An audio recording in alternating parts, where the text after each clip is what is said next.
자, 오늘 우리 요한복음 여섯 번째 시간 영생을 살다, 우리 여섯 번째 시간 서로 사랑이라는 제목으로 하나님 말씀 나누겠습니다. 사람들 중에 사랑받기 싫어하는 사람이 있을까요, 혹시? 옆 사람한테 한번 물어보세요. 당신 나 사랑받기 싫어? 이렇게 한번 부부끼리 한번 물어보세요. 당신 나 사랑받기 싫어? 이렇게 한번 물어보세요. 부부끼리 눈 맞추는 것도 이제 민망하죠?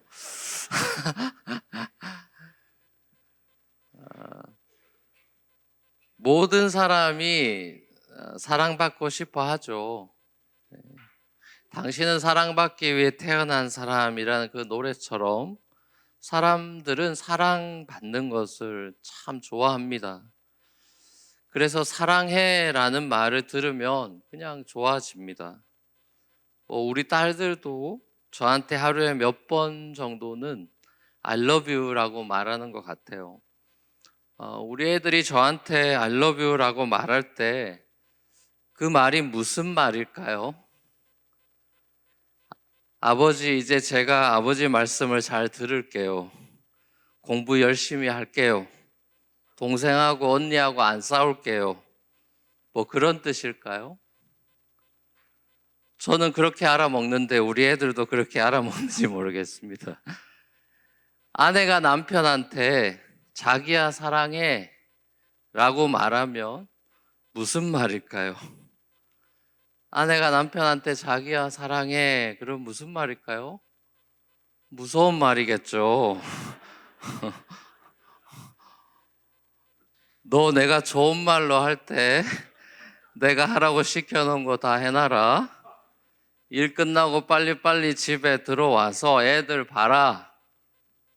일도 열심히 해서 돈도 더 많이 좀 벌고 집에서 애들도 잘 케어하고 그래야 내가 너랑 계속 잘 참고 살아준다. 이런 말일까요? 보통 교회들에서 성도들끼리의 인사말로 사랑합니다, 옆 사람에게 사랑합니다 라고 말하라고 할 때도 있는 것 같은데 그때 사랑합니다 라는 말은 무슨 말일까요? 인사했으니까 이제 나 건드리지 마세요 라는 말일까요? 목사님 사랑해요 라는 그런 말을 할 때 그 말은 무슨 말일까요? 설교 짧게 하세요 라는 말일까요? 우리가 사용하는 이 사랑이라는 단어는 말하는 사람이나 듣는 사람에게 다 다른 의미인 것 같습니다. 막내가 저한테 아빠 I love you 라고 이렇게 신이가 제일 잘 이렇게 애교 섞어서 막내다 보니까 이렇게 말하는 것 같은데 그래서 제가 그냥 진지하게 물었어요. What do you mean?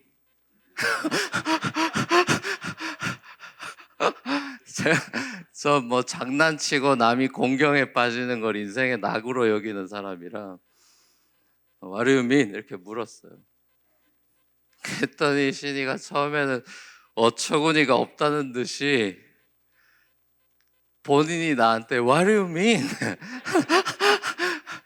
I love you means I love you 하면서 막 어이가 없다는 듯이 되게 크게 웃더라고요.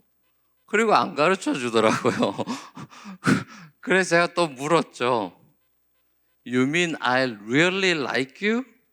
라고 그랬더니 Yeah 하면서 이렇게 말하더라고요. 그러니까 막내에게는 really like가 love인 거죠. 아내가 남편한테 사랑해요 라고 말하는 것은 어쩌면 난 항상 당신 편이에요, 응원해요 라는 말일런지도 모르겠고 남편이 아내한테 사랑해요 라고 말한다면 이 말은 고마워요, 더 잘해주지 못해 미안해요, 앞으로 더 잘할게요 라는 의미일런지도 모르겠습니다.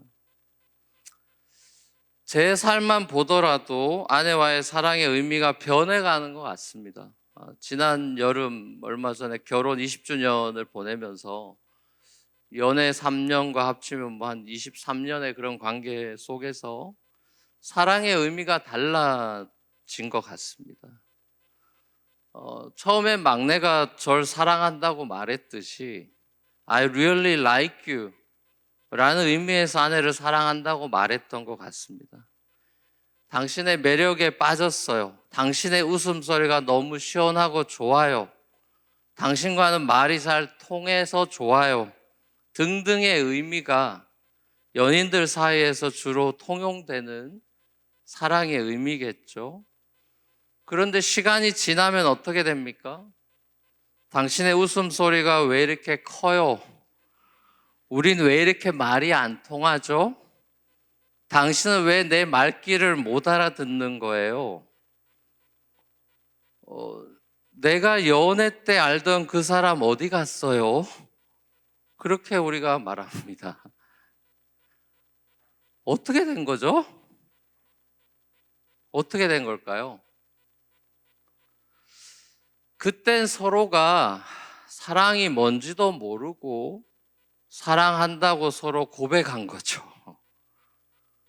어떤 매력에 끌려서 사랑에 빠졌지만 그 매력이란 게 오래가지 못하는 법이죠. 사람들은 세상이 정의하는 사랑의 방정식을 따라서 삶을 풀어가면서 많은 실패와 좌절을 겪습니다. 사랑이 식었다라는 표현도 다 그런 사랑의 방정식에 너무나 쉽게 속아 넘어가기 때문이죠. 우리는 요한복음 후반부가 시작되는 13장에 와 있습니다. 요한복음 13장에서부터 21장까지는 예수님의 십자가 사건 24시간 전에 벌어진 일과 그 이후의 부활에 대한 기록이 담겨져 있습니다. 눈여겨볼 점은 13장의 시작이 사랑이고 21장 마지막도 사랑이라는 점입니다. 사도 요한의 닉네임이 사랑의 사도인 것처럼, 그리고 자기 자신을 Beloved Disciple이 사랑의 사도라고 소개하는 것, 사랑받는 제자라고 소개하는 것처럼 요한은 이 십자가 사건을, 패션 내러티브를 사랑이라는 테마로 바라보고 있는 것 같습니다. 요한복음 13장 1절을 한번 볼까요? 그 후반부 시작절 첫 절 한번 보겠습니다. 같이 한번 읽어보겠습니다. 시작.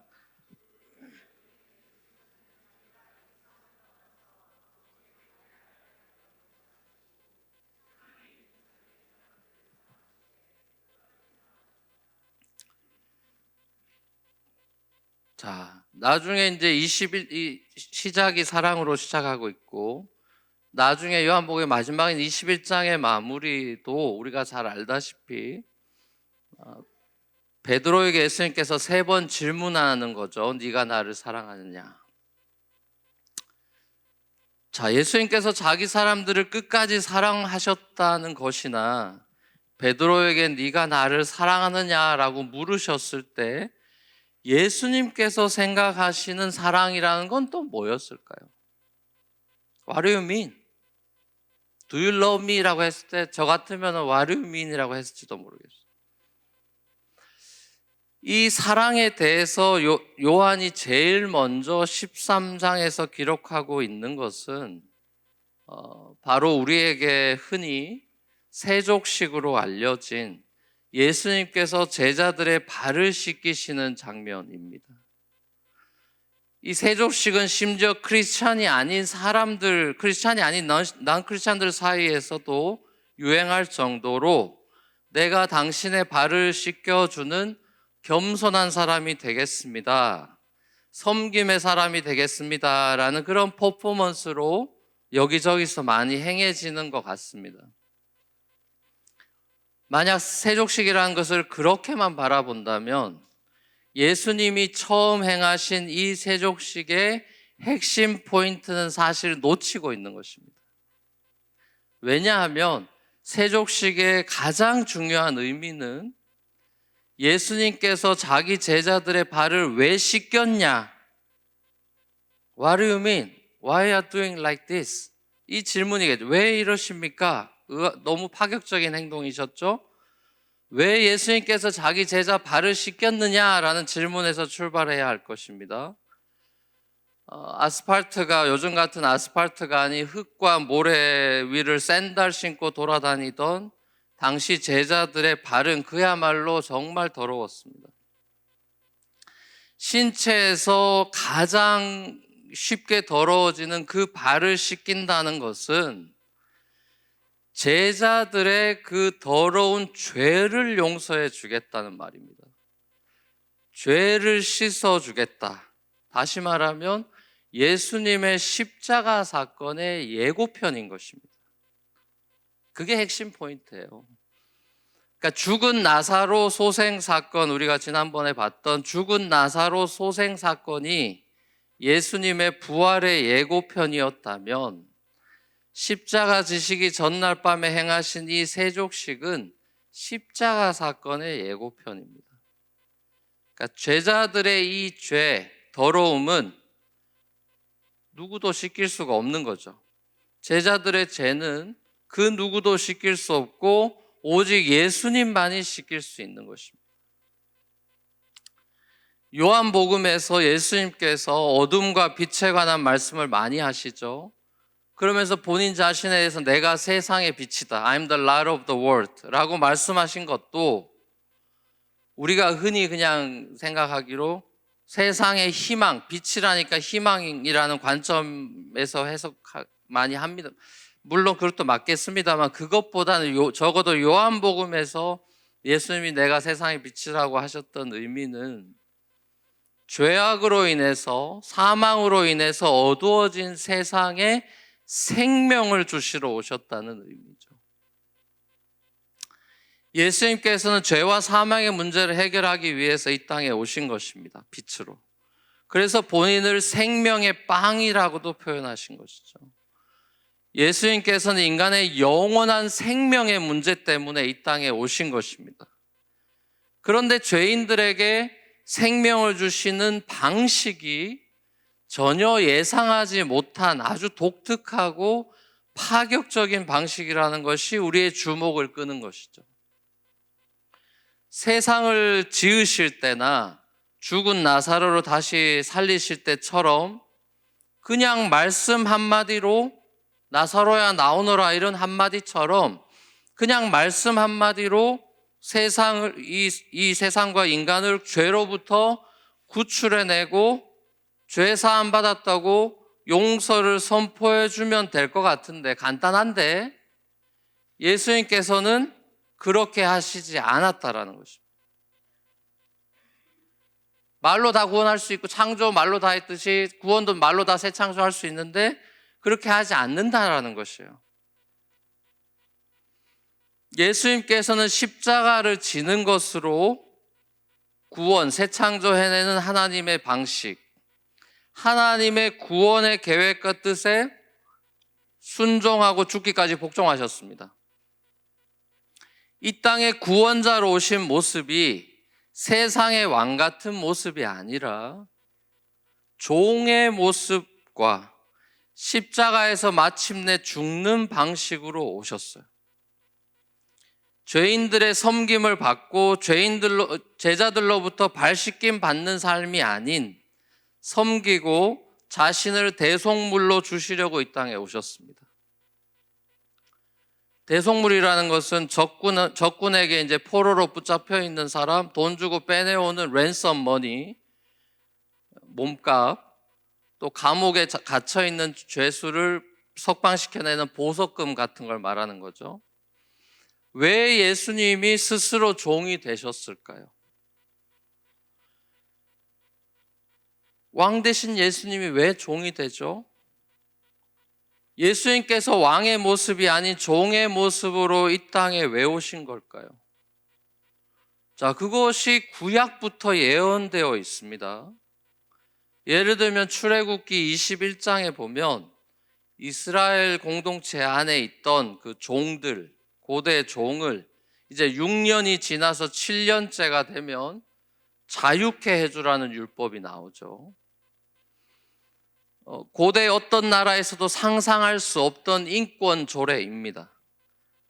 만약 종으로 이제 주인 집에 들어올 때 싱글로, 부부가 아닌 싱글로 들어왔다면 나갈 때도 이제 싱글이면 혼자 자유의 몸이 돼서 7년째 이제 자유인이 됩니다. 근데 들어올 때 아내랑 같이 결혼한 상태로 들어오면 6년이 지나서 7년째 될 때 자유의 몸이 될 때 아내랑 같이 자유롭게 나가면 됩니다.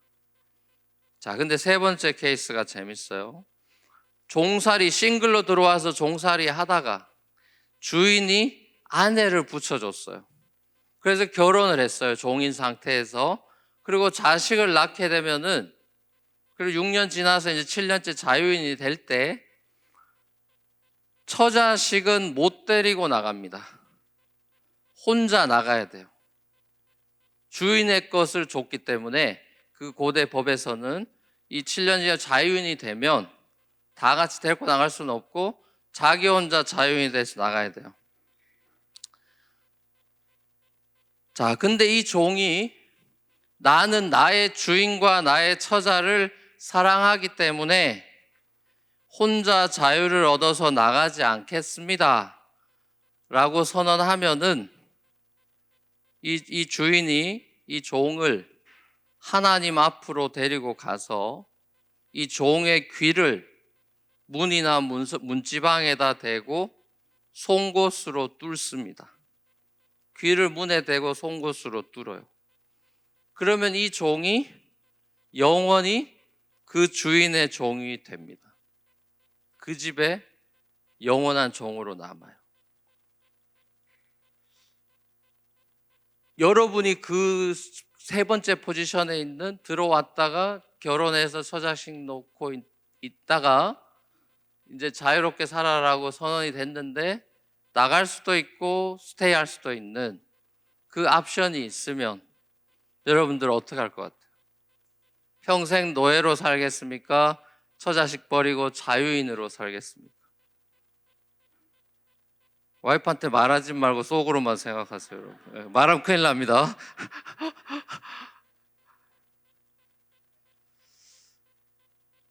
희한한 법이죠. 신기한 법이에요. 이 소위 말하는 귀뚫은 종이 상징하고 예표하는 거가 뭐겠습니까? 예수 그리스도입니다. 이 땅의 자원에서 종이 되어 오셨고 주인 되신 아버지를 이 땅에서 섬기셨는데 이제 십자가에서 종으로 죽으시고 다시 부활하셔서 자유의 몸이 되실 수 있는데 예수님은 주인 되신 아버지를 사랑하고 처자식 같은 저와 여러분들을 사랑하셔서 혼자만 자유를 누리시지 않고 스스로 영원한 주인의 종, 아버지의 종이 되기로 결정하신 것입니다. 스스로 십자가에서 못 박히셔서 귀뚫은 종이 돼서 영원한 주인의 종이 되기를 기뻐하셨다라는 것이죠. 지금도 예수님의 손에는 도마가 확인했듯이 못자국이 있는 것이죠. 구약의 상징들입니다. 이사야에도 보면 고난받는 종으로 오실 메시아에 대한 예언이 나와 있습니다. 이사야 소위 말하는 그 The Servant Songs 총 4번 나오죠. 종의 노래가 4개 나와요. 4개. 자, 그거 한번 요약해서 간단하게 제가 정리를 해봤는데 한번 보세요. 종의 노래 4가지가 나오는데 첫 번째 종의 노래는 이사야 42장에 나오는데 하나님의 종이 이스라엘과 이방에게 하나님의 공의를 베풀 뿐이다. 종의 노래 두 번째는 49장에 나오는데 하나님의 종은 어머니 태로부터 이스라엘을 회복시킬 사명과 이방의 빛을 비추어 구원을 베풀 사명을 위해 부름받았다. 세 번째 종의 노래, 하나님은 그의 종에게 원수의 공격에 견딜 수 있는 지혜를 주실 것이다. 마지막 종의 노래 네 번째는 우리에게 너무나 파퓰러한 이사야 53장 얘기죠. 하나님의 종은 사람들의 죄 때문에 모욕과 멸시와 능력, 고통을 받는 고난의 종이다. 그러니까 우리에게 마지막 노래인 이사야 53장이 잘 알려져 있는 노래죠. 이 노래들은 이스라엘과 이방 모든 민족을 구원할 메시아가 종으로 온다는 예언을 하고 있습니다. 결국 예수님께서는 우리를 죄와 사망으로부터 자유케 하시려고 스스로 고난받는 서퍼링 서번트가 되어서 이 땅에 오셨고 십자가에서 마침내 귀뚫은 종이 되셨습니다. 그가 찔림은 우리의 허물 때문이요 그가 상함 우리의 죄악 때문이라. 그가 징계를 받음으로 우리는 평화를 누리고 그가 채찍에 맞음으로 우리는 나음을 받았도다라는 마지막 종의 노래처럼 예수님께서는 우리를 위해서 십자가에서 고난받는 종이 되셨습니다. 이 사실을 제자들에게 알리시려고 세족식 퍼포먼스를 행하신 것입니다. 하나님께서 세상을 이처럼 사랑하신다는 것을 보여주시려고 그 사랑의 영광을 드러내시려고 예수님께서는 왕이 아닌 종의 모습으로 골고다 언덕에서 십자가를 지신 것입니다. 저와 여러분들을 깨끗하게 해서 영광스럽게 하시려고 십자가에서 자기 자신을 내어주신 것입니다. 에베소서 5장에서 사도 바울이 이 십자가 사랑에 대해서 남편과 아내의 부부 관계로 빗대어서 설명하고 있습니다. 에베소서 5장 25절에서 27절까지 같이 한번 읽어보시죠. 에베소서 5장 25절에서 27절 시작.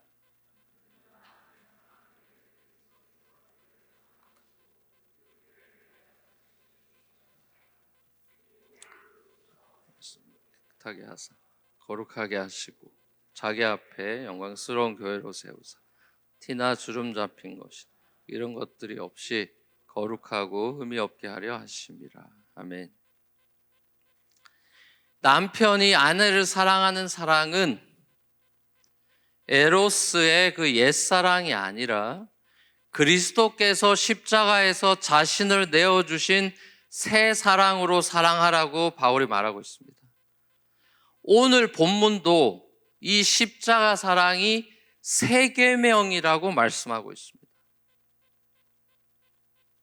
New Commandment래요. 사랑이라는 것은 전혀 새로울 것이 없는 모든 종교의 윤리 덕목이지만 예수를 따르는 제자 공동체인 교회 안에 있어야 할 사랑은 바로 십자가 사랑이라는 점에서 새 계명이라는 것이에요. 그래서 새 계명에는 단서가 붙어 있는 것입니다. 내가 너희를 사랑한 것 같이. 바울도 남편의 아내에 대한 사랑에 대해서도 단서를 붙이죠. 아내 사랑하기를 그리스도께서 교회를 사랑하시고 교회를 위하여 자신을 주신 같이 하라. 이 다 십자가입니다. 십자가에서 새롭게 정의된 이 새 언약의 사랑, 우리를 용서해 주시고 우리 발을 씻어 주신, 우리의 모든 더러운 죄를 씻어 주신 그 사랑의 주님께서 지금도 저와 여러분을 사랑하고 계신다라는 복음, 오늘 우리가 이것을 다시 한번 기억할 수 있기를 원합니다. 우리를 영광스럽고 거룩하게 하시려고 매달리신 그 십자가에서 우리는 하나님의 영광을 보는 것입니다. 마찬가지로 우리가 이러한 사랑으로 서로 사랑할 때, 십자가 사랑으로 사랑할 때 세상은 우리가 보았던 그 영광을 보게 될 것입니다. 사랑하는 우리 뉴프론티어 교회 성도 여러분, 우리가 만날 때, 우리가 주일에 만나고 주중에도 만나고 우리 제자 공동체로서 예수 공동체로 우리가 서로 만날 때 우리 서로가 왕이 되어 만나는 것이 아니라 종이 되어 만납시다.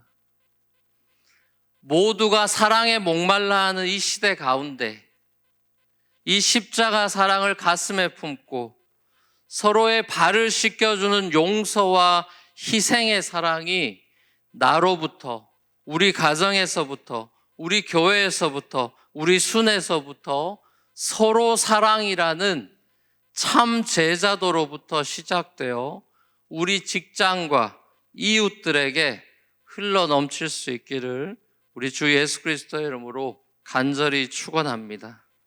찬양하며 주님 앞에 한번 우리 고백하며 나갔으면 좋겠습니다. 십자가 사랑을 오늘도 다시 한번 마음에 새기고 또 기억하며 주님 앞에 그 사랑을 노래하는 그런 고백으로 주님 앞에 우리가 나아갔으면 좋겠습니다. 사랑은 여기 있으니 라는 찬양입니다. 요한 1서에 또 This is love라고 또 요한이 말한 부분이 있죠. 내가 먼저 주님을 사랑한 것이 아니라 하나님이 먼저 나를 사랑해 주셨다. 그 사랑을 우리가 고백하고 찬양할 수 있기를 원합니다. 함께 고백하겠습니다.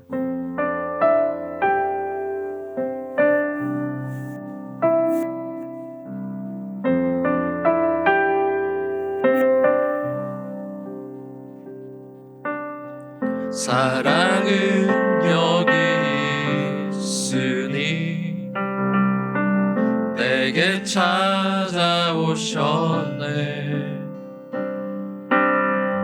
그가 먼저 날 사랑하사 아들 보내주셨네. 오 위대하신 주의 이름 높이리라. 사랑 그 사랑 온 세상을 비추시는 사랑 그 사랑 승리하리 영원까지.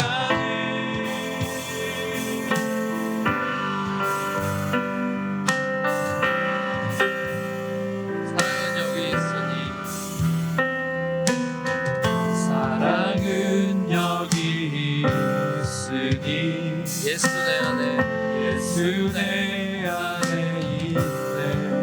완전한 그의 사랑 안에 완전한 그의 사랑 안에 나를 살게 하셨네. 오 위대하신 주의 이름 높이리라.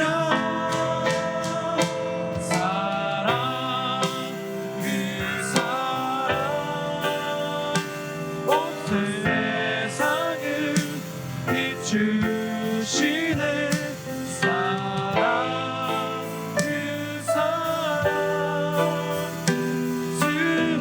승리하리 영원까지. 같이 한번 기도하며 나갔으면 좋겠습니다.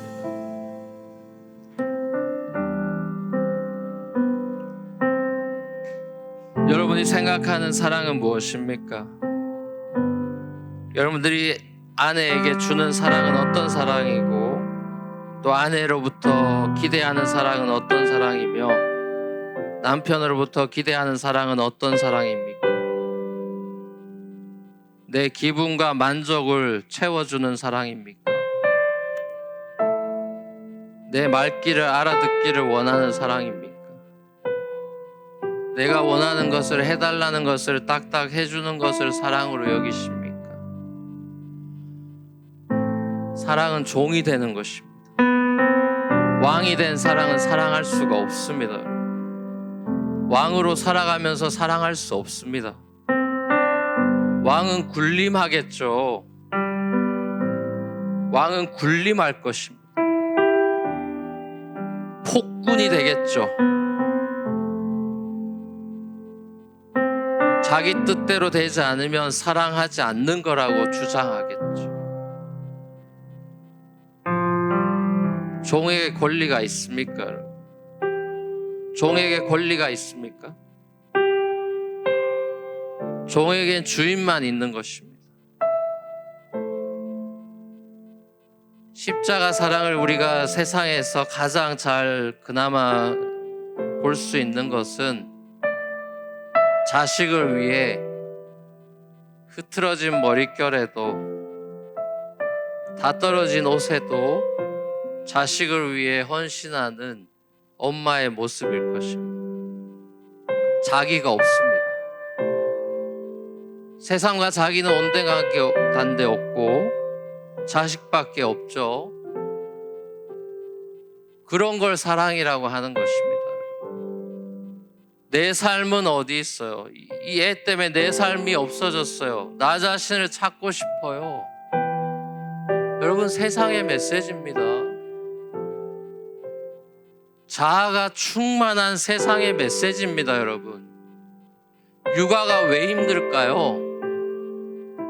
내가 없어지는 걸 경험하니까 괴로운 거예요.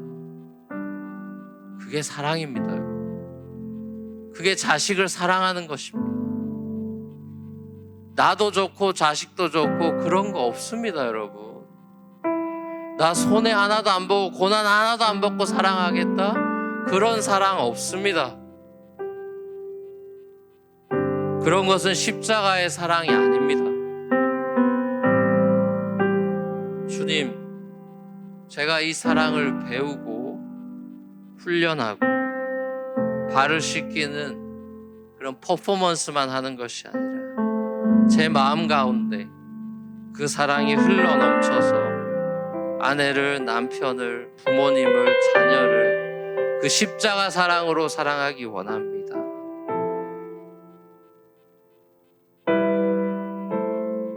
하나님이 그렇게 나를 사랑해 주셨듯이,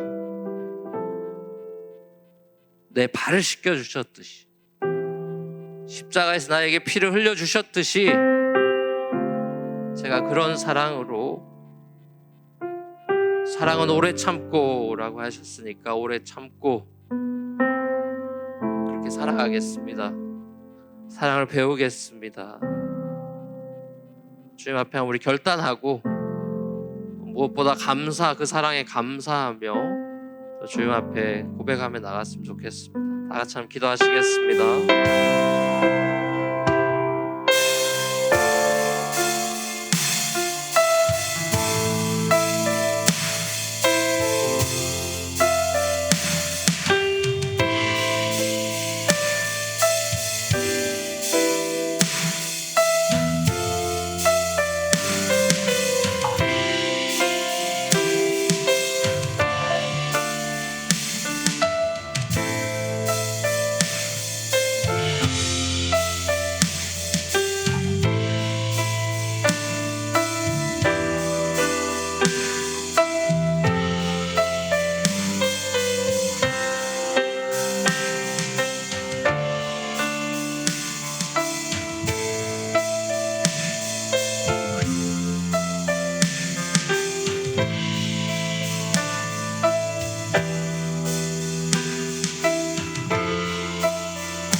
사랑의 아버지 하나님, 모두가, 이 땅을 살아가는 모두가 사랑을 갈망하고 사랑받기 원하고, 또 우리는 사랑한다는 말을 들으면 왠지 기분이 좋아지고, 또 아이들은 부모의 사랑을 갈망하고, 또 아내는 남편의 사랑을 받기 원하고, 우리 모두가 사랑받기 원하는 사람들입니다. 어쩌면 우리 모두가 하나님의 사랑을 받아야만 살 수 있는 그런 존재로 지음받았기에 그 사랑을 다른 데서 자꾸 채우려고 하는 그런 모습들도 있는 것 같습니다. 하나님, 우리의 이 연약하고 또 죄로 더러워진 자기 욕심과 자기 중심성으로 충만해 있는 그런 죄 때문에 사랑도 너무나 왜곡되어서 내 기분을 좋게 해주고 내 마음을 시원케 해주는 것을 사랑이라 착각해서 에로스의 사랑의 영역에서 벗어나지 못하고 옛사랑에 놀아나서 새 언약적인 십자가의 사랑으로 부름받아 세상 앞에 영광스러운 신부로 우리를 흠도 없고 티도 없게 하시려는 그 예수님의 목적을 우리가 너무나 소홀히 여겨서 그저 내 만족과 내 기쁨 위에 살아가는 이런 얄팍한 신앙생활이 아니라 더 예수를 믿을수록 점점 내려가서 바울의 고백과 같이 내가 죄인 중에 월스트 시너라고 고백하며 하나님께서 내게 베풀어 주신 은혜와 사랑에 비하면 제가 섬기는 것은 섬김도 아니라고 고백하며 그 십자가 사랑의 넓이와 깊이와 높이를 알아가는 그런 신앙생활, 또 그런 부부생활, 그런 순모임, 그런 교회 모임이 될 수 있기를 원합니다. 그래서 아버지 하나님, 세상 사람들이 아직 예수님을 구주로 영접하지 못한 사람들이 우리 가정과 또 우리 교회들을 볼 때 그 서로의 발을 씻기는 모습 속에서 그야말로 은혜를 받고 예수 그리스도의 영광을 볼 수 있는 그런 예수의 제자 공동체, 사랑 공동체가 되는 우리 모든 가정과 또 우리 뉴프런트 교회가 될 수 있도록 함께하여 주시옵소서. 주님께 우리의 모든 것, 삶과 가정과 또 교회를 의탁드리며 살아계신 예수 그리스도의 이름으로 간절히 소원하며 기도합니다. 아멘.